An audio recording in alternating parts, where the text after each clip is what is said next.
Bueno, dice este ejemplo, me voy a poner los anteojos para ver bien, dice así. En un aula, antes de la cuarentena, el profesor de química le dijo a los alumnos que iban a ser evaluados dentro de 2 clases y que estudien. Algunos alumnos decidieron que con lo que habían oído durante las explicaciones en las clases era suficiente. Otros estudiaron y practicaron esforzándose porque conocían la exigencia de su maestro. Pasadas 2 clases, llegó el día de la evaluación. El docente entregó las consignas. Algunos las resolvían con esfuerzo, otros estaban complicados porque no recordaban los procedimientos porque solamente los habían oído, pero no habían ejercitado. Algunos estudiantes tenían dudas, pero uno decidió ir al profesor y contarle lo que había estudiado, y entonces el profesor lo orientó para que pudiera seguir adelante. Otro intentaba copiarse de sus compañeros, pero algunos le decían unas cosas, otros le decían otras diferentes, y entonces desanimado entregó el examen sin resolverlo. Una alumna que tenía debajo de su banco el libro pensó que nadie se daría cuenta y intentó copiarse, pero el docente la vio y entonces le tuvo que quitar la hoja. Entonces la alumna se enojó y lo culpaba al docente porque decía que esa prueba era muy difícil y no quería escuchar a sus compañeros que intentaban consolarla. Bueno, la idea un poco es contar esta situación para arrancar de un tema nuevo que vamos a estar viendo en el día de hoy. Y bueno, yo quería compartir acerca del libro de Santiago. Y hoy vamos a estar hablando del capítulo 1 del libro de Santiago, ahora lo vamos a estar leyendo, pero también quería enfocarme en tres cosas importantes de este capítulo que están un poquito relacionadas con esta historia que fue creada para usarla como recurso para poder explicar este tema, ¿sí? Así que ahora les voy a compartir una pantalla para que ustedes puedan ver. Acá tenemos la nueva serie de estudios que está basado en el libro de Santiago, y elegí como frase para iniciar estos estudios Santiago 2.14, que dice: si alguno dice que tiene fe, ¿sí? La idea de estos estudios es pensar, ¿sí? En mujeres, ¿sí? Que busquen una relación con Dios y no una religión, ¿sí?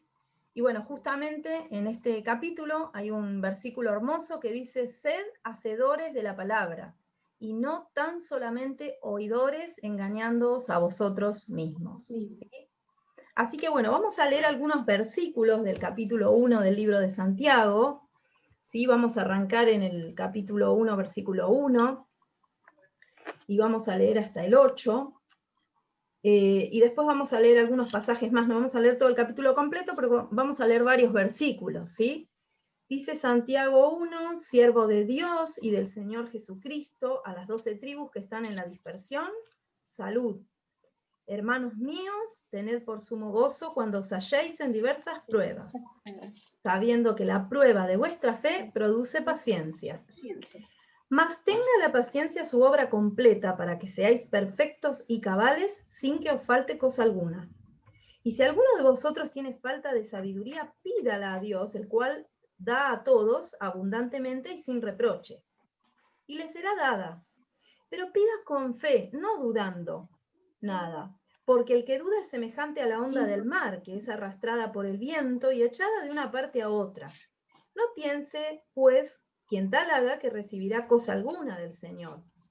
El hombre de doble ánimo es inconstante en todos sus caminos. Ahora pasamos al versículo 12.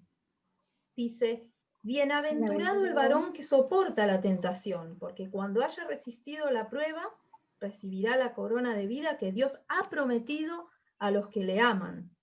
Cuando alguno es tentado, no diga que es tentado de parte de Dios, porque Dios no puede ser tentado por el mal, ni él tienta a nadie, sino que cada uno es tentado cuando de su propia concupiscencia es atraído y seducido. Entonces la concupiscencia, después que ha concebido, da a luz el pecado, y el pecado, siendo consumado, da a luz la muerte. Amados míos, no erréis. Toda buena dádiva y todo don perfecto desciende de lo alto, del Padre de las luces, en el cual no hay mudanza ni sombra de variación. Bien, después vamos a leer algunos versículos más, pero quería arrancar mostrándole un poquito cómo es la división que se me ocurrió para poder pensar en algunos puntos. La verdad que el libro de Santiago es bastante, digamos, completo. Tiene tantos temas que es como que uno tiene que hacer un recorte para poder estudiarlo, elegir algunas partes, pero bueno, también tenemos que un poquito ponernos en el lugar de Santiago cuando escribe este libro. Santiago es hermano del Señor, y este libro fue escrito en el año 45, ¿sí? En el año 45 aproximadamente, y en ese tiempo ya estaban vigentes las persecuciones, ¿sí? Las primeras persecuciones a la iglesia de parte de los romanos. Entonces muchos judíos cristianos habían tenido que abandonar, ¿sí?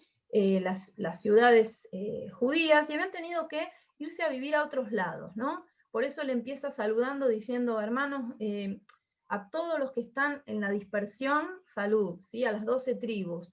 ¿Por qué? Porque él le escribía a estos judíos que estaban dispersos por distintos lugares, ¿sí? De lo que sería en ese tiempo el Imperio Romano, y justamente él lo que hace es arrancar hablando de este término. La dispersión habla de cuando el sembrador desparramaba las semillas para que brotaran en distintos lugares de la tierra, ¿no?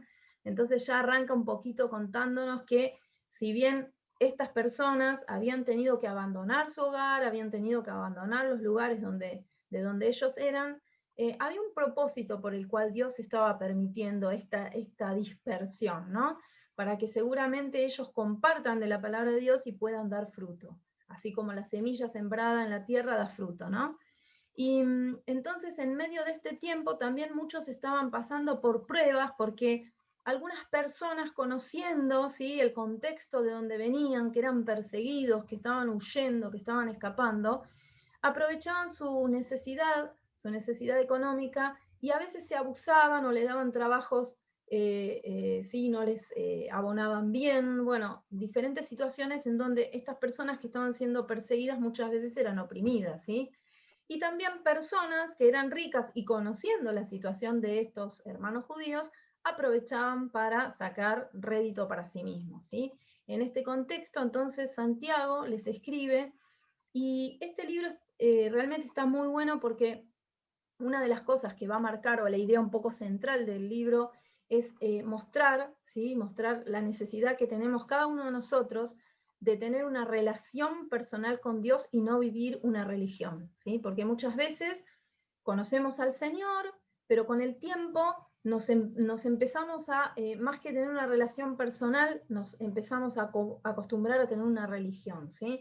A cumplir, a hacer las cosas por hábito, pero no por el corazón, ¿no? Entonces, por eso una de las partes principales del libro habla justamente de esto, de muéstrame tu fe por tus obras, ¿sí? No porque Santiago diga que las obras salvan, sino porque lo que él dice justamente para estos cristianos, que la fe tiene que necesariamente producir fruto, y producir fruto que sea evidente a través de las obras. Bueno, en esta primera parte, en este primer capítulo, ¿sí? Hay tres temas justamente que están relacionados con la fe. Hoy estábamos orando y hablábamos acerca de la necesidad que tenemos como hijas de Dios de tener fe, ¿sí? Y acá tenemos la fe, ¿sí?, que va a ser demostrada a través de las pruebas, ¿sí? Cuando nosotras atravesamos pruebas, ahí se evidencia el estado de nuestra fe, ¿sí? La fe también en nuestra vida se evidencia a través del momento cuando transitamos a través de las tentaciones, ¿sí? Cómo enfrentamos las tentaciones en nuestra vida. Pero también la fe se va a ver en nuestra vida, ¿sí?, a partir de evidencias que muestran cómo estamos, cómo somos, qué fruto estamos dando. Así que ahora les vuelvo a compartir un poquito la pantalla, ¿sí? Y vamos a ver cómo dividí acá el libro. Ahí está. Si alguno dice que tiene fe, se evidencia por, y marqué 3 puntos, ¿sí?, que son los que vamos a tratar hoy. Se evidencia por la madurez que tenemos frente a las pruebas, se evidencia por la victoria que podemos lograr frente a la tentación, y se evidencia por la perseverancia que tenemos en la palabra de Dios, ¿sí?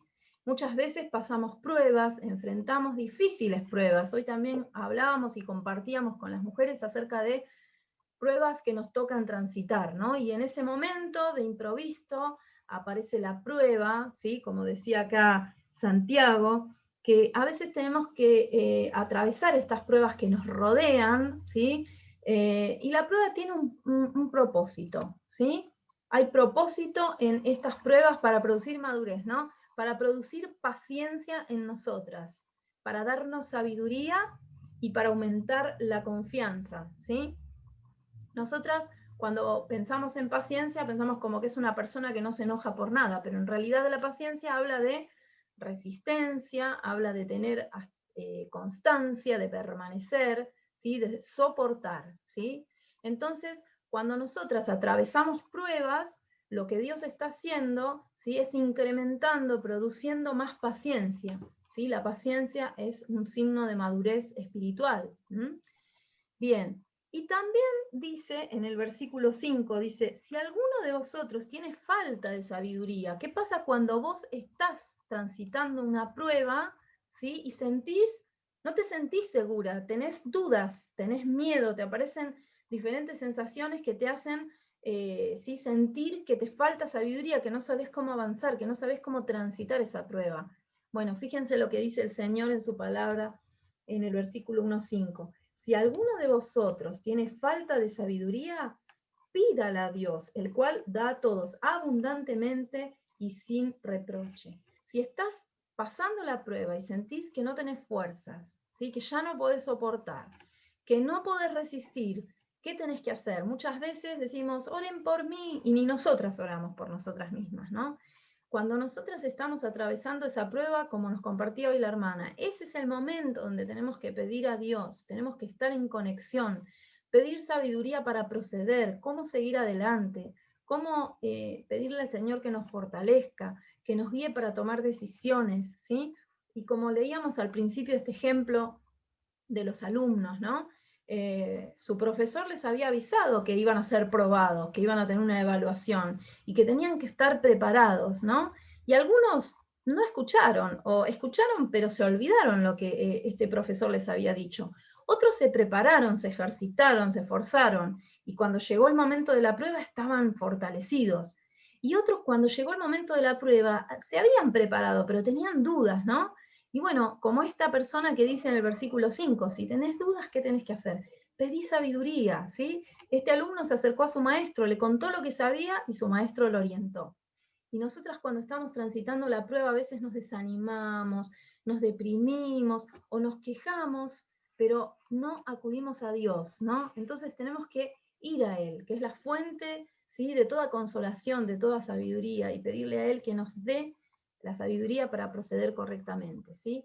Y tenemos que orar esto con confianza, no dudando, ¿sí? Porque el que duda va a ser arrastrado de un lado a otro, como la onda del mar. El que tiene el doble ánimo, ¿sí? Como si tuviera dos almas, una que está acá y otra que está allá, un corazón acá, un corazón dividido, es muy difícil que pueda estabilizarse en la vida espiritual, ¿no? Y acá sigue unos versículos que no hemos leído y habla de los ricos y de los pobres. Algunos tenían su confianza puesta, ¿sí? O su ánimo estaba puesto en la necesidad de riquezas, otro en la soberbia de que se sentían poderosos porque tenían dinero, ¿no?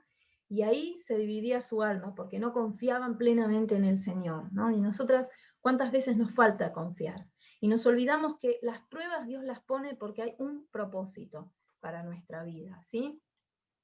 Decíamos entonces que la prueba produce paciencia, la prueba es la que nos da sabiduría, si transitamos correctamente la prueba, pero además el otro propósito de la prueba es aumentar nuestra confianza, ¿sí? No dudar en nada, ¿sí? No ser de doble ánimo, sino estar de la mano del Señor y en constante oración y estar pidiendo la guía de Dios, ¿sí? Pero también decíamos que nuestra fe se manifiesta en el momento en que somos tentadas, ¿sí? A ver, acá yo puse también algunos puntitos acerca de la tentación, ¿sí?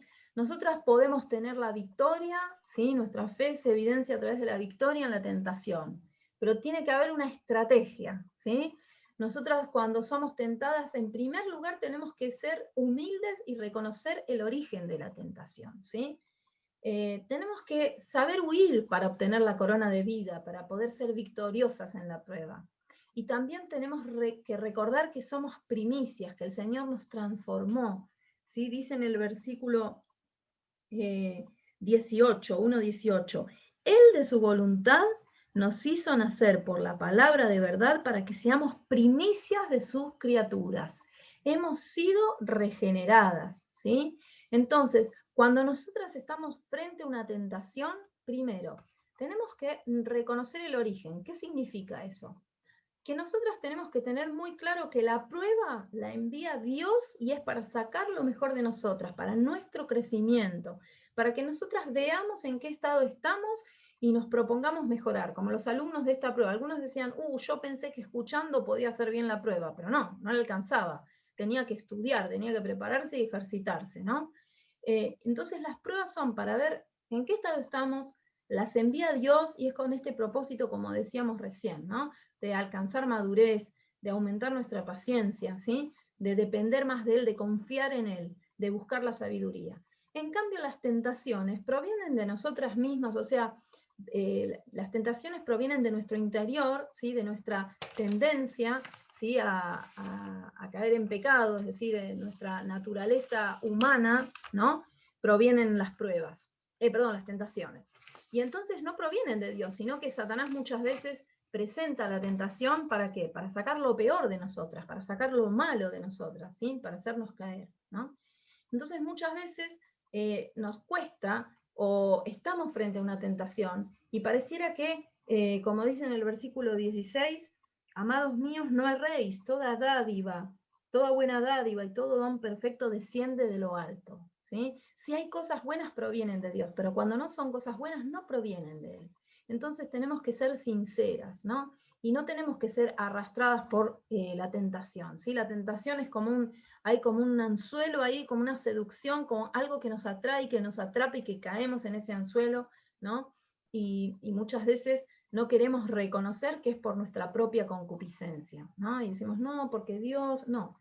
Las tentaciones provienen, ¿sí? O sea, Satanás las pone para sacar lo peor de nosotras y para que caigamos. Y nuestra propia naturaleza pecaminosa es la que es captada, es atraída, es seducida, y cuando caemos en la tentación, entonces ahí sí, dice, da luz el pecado y con él la muerte. Es decir, si somos hijas de Dios, sabemos que cuando caemos en la tentación, pecamos y perdemos la comunión, ¿no? Entonces, tenemos que estar atentas. ¿Y cómo vencemos la tentación? ¿Cómo obtenemos la victoria? Bueno, en primer lugar, sabiendo, ¿sí?, de dónde proviene esto, ¿no? De que proviene de reconociendo el origen, ¿no? Que no es algo que viene de Dios. Entonces, si no viene de Dios, ¿qué tenemos que hacer?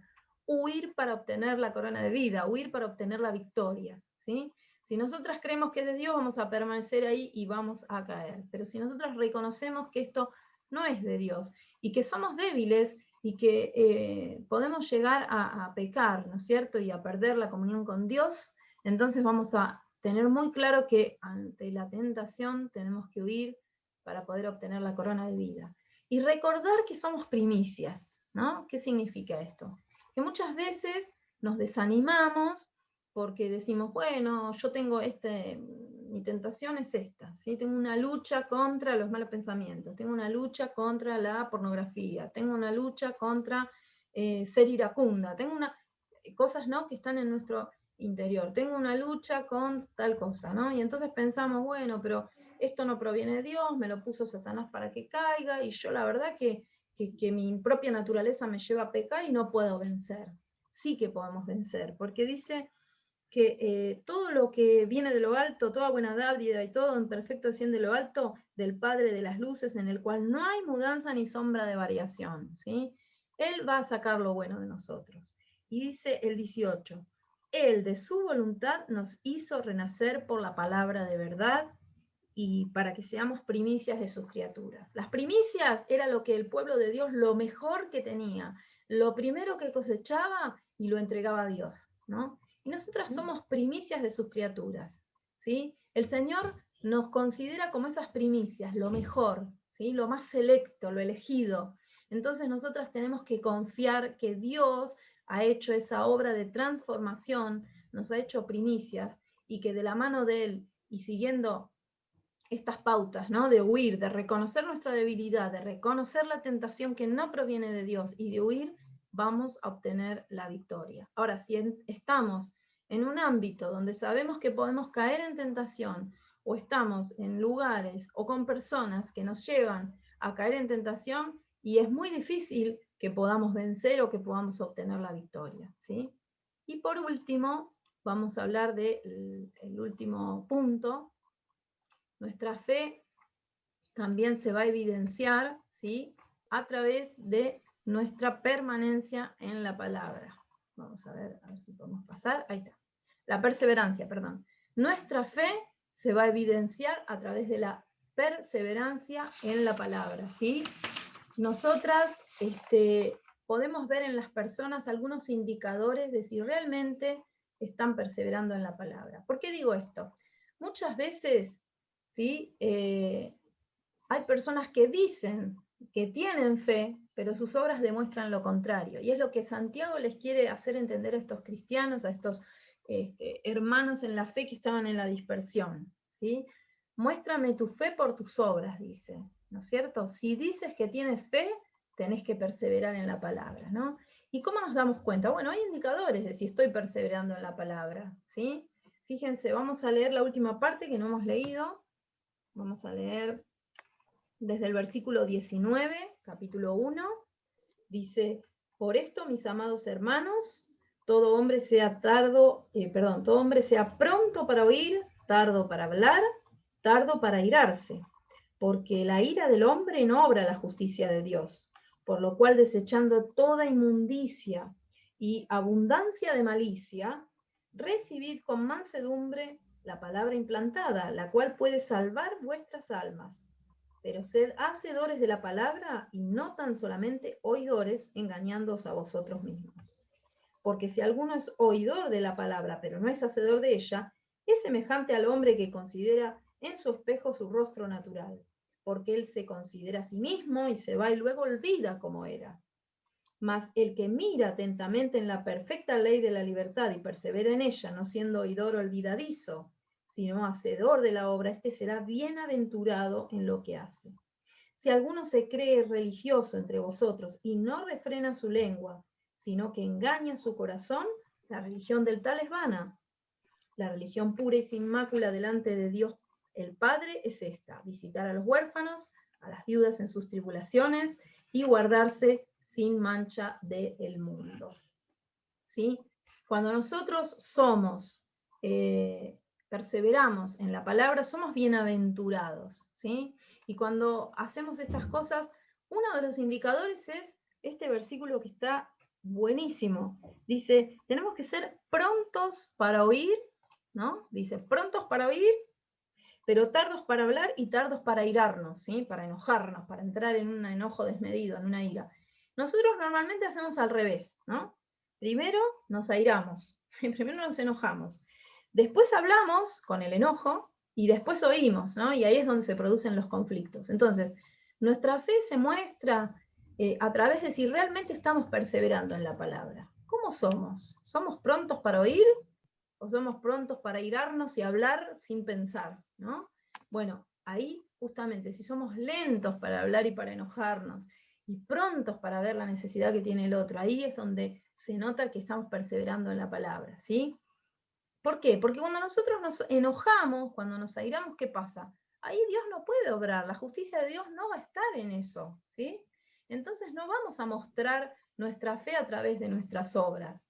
Entonces nos da como varias cosas que tenemos que hacer. Primero, dice, desechar la inmundicia, ¿sí?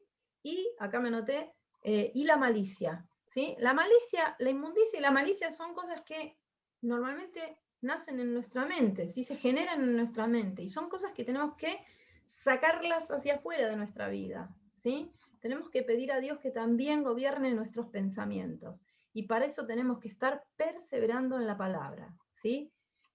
¿Por qué? Porque dice que si no, estamos dispuestos, no tenemos mansedumbre para que la palabra trabaje en nuestro corazón, entonces nos engañamos a nosotras mismas. Somos como una persona que va, mira su rostro en el espejo y después se va y se olvida cómo era, ¿sí? Y eso no tiene mucho sentido para Dios, ¿no? ¿Por qué? Porque Dios, ¿qué quiere? Justamente eso, que si nosotras decimos que tenemos fe, lo podamos evidenciar a través de nuestras obras, ¿sí?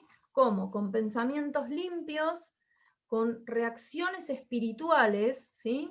No con enojarnos, con hablar sin pensar, ¿sí? Con reacciones espirituales, con misericordia, porque dice que la religión acá, si nosotros no podemos refrenar nuestra lengua, entonces no, realmente es vana, ¿no? Entonces no tiene sentido la religión si no podemos controlar nuestra boca. Sino al revés, que tendríamos que estar pensando en la necesidad del otro, haciendo misericordia con aquellos que son más desvalidos, con los huérfanos, con las viudas, ¿no? Refiriéndose a aquellos que en esa época eran los más marginados, ¿no? Hoy en día, tal vez los huérfanos o las viudas puede ser que no la estén pasando bien, pero tal vez no sean los más marginados de nuestra época. Pero sí que tenemos que hacer misericordia con aquellas personas que lo necesitan, ¿no? Y apartarnos del mundo, buscar la santidad. Estos son indicadores de si realmente está perseverando la palabra en nuestra vida. ¿Tenemos pensamientos limpios? ¿O tenemos malicia y estamos siempre pensando lo malo del otro? ¿No? ¿O hay impureza en nuestro corazón y en nuestra mente? ¿Reaccionamos como personas espirituales? ¿Sí? ¿O nos airamos, nos enojamos y no escuchamos a nadie? ¿Estamos en conexión con los que están a nuestro alrededor? ¿Tenemos misericordia? ¿Hay santidad? Bueno, si alguno dice que tiene fe, tiene que buscar ayuda en Dios cuando está transitando la prueba, por más dura que sea. Si alguno dice que tiene fe, no puede presentar excusa frente a la tentación. Y si alguno dice que tiene fe, tiene que vivir la palabra con mansedumbre. Para cerrar, volvemos un poquito al ejemplo del principio, ¿sí? Muchos no se habían preparado para esta prueba, pero el profesor había avisado.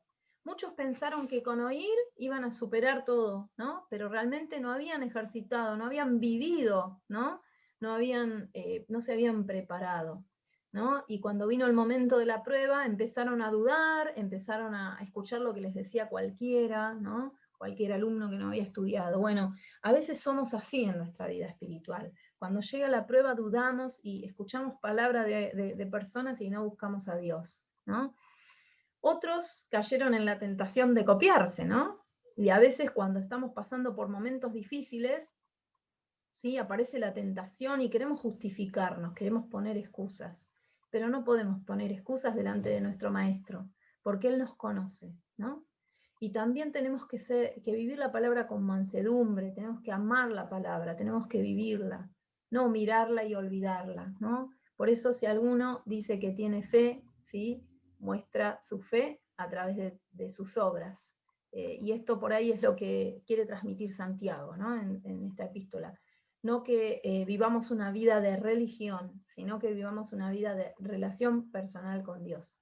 Vamos a entonces cerrar este tiempo con una oración, ¿sí? Vamos a orar a Dios para dar gracias por su palabra y para que realmente nuestra fe pueda aumentar y podamos transitar las pruebas, ¿sí? A través de las pruebas se pueda ver nuestra madurez, a través de las tentaciones, ¿sí? Podamos vencer y ser victoriosas, evidenciando también nuestra fe y también que podamos perseverar en su palabra.